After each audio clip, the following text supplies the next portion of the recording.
প্রিয় দর্শক, আসসালামু আলাইকুম। আপনারা কেমন আছেন? প্রিয় দর্শক, আশা করি সকলেই আল্লাহ তাআলা অশেষ রহমতে ভালো আছেন।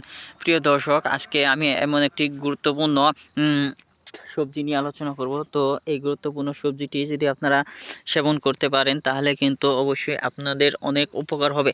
তাছাড়া বন্ধুরা, কীভাবে আপনারা ফ্রেশ আটা তৈরি করবেন, অর্থাৎ রুটি বানানোর জন্য যে আটা ব্যবহার করা হয় কিংবা পটেটো বানানোর জন্য যে সমস্ত সবজি ব্যবহার করা হয়, সেই সমস্ত সবজি নিয়ে আলোচনা করতেছি।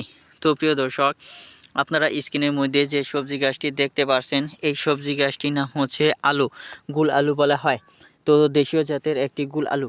তো এই দেশীয় জাতের গুল আলু আপনারা নিজেরাই চাষাবাদ করে নিয়ে তারপরে এই গুল আলু মাটির নিচে দেখতে পারবেন গোড়ার শেষ অংশে এইগুলো আলু বা মিঠা আলু মাটির ভিতরে হয়ে থাকে। তো আপনারা এই গুল মিঠা আলু সংগ্রহ করে নেওয়ার পর ভালোভাবে পানি দিয়ে পরিষ্কার করে নিয়ে তারপর আপনারা মেশিনের মাধ্যমে সহজেই এইগুলো আলুগুলো ভাঙিয়ে তারপর আটা তৈরি করে নিতে পারবেন।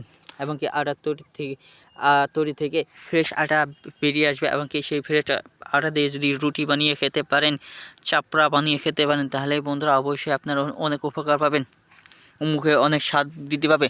শুধু তাই নয় বন্ধুরা, এগুলো দিয়ে যদি রুটি আলু থেকে আটা হয় এবং কি সেখান থেকে রুটি খেতে পারেন, তাই নয় চাপড়ি খেতে পারেন, তাই নয় বন্ধুরা, এই আলু দিয়ে কিন্তু পটেটো তৈরি করা হয়। আপনারা চাইলে আলু দিয়ে পটেটো তৈরি করতে পারবেন। তাছাড়া আপনারা আলু যেহেতু সবজি, আলু চাষাবাদ করে আপনারা অধিক পরিমাণে লাভবান হতে পারবেন এবং কি বাজারে বিক্রি করে লক্ষ লক্ষ টাকা ইনকাম করতে পারবেন। তাছাড়া বন্ধুরা, এই আলু তরকারি হিসেবে খাওয়া হয়, ভর্তা হিসেবে খাওয়া যায়, ভাজি হিসেবে খাওয়া যায়।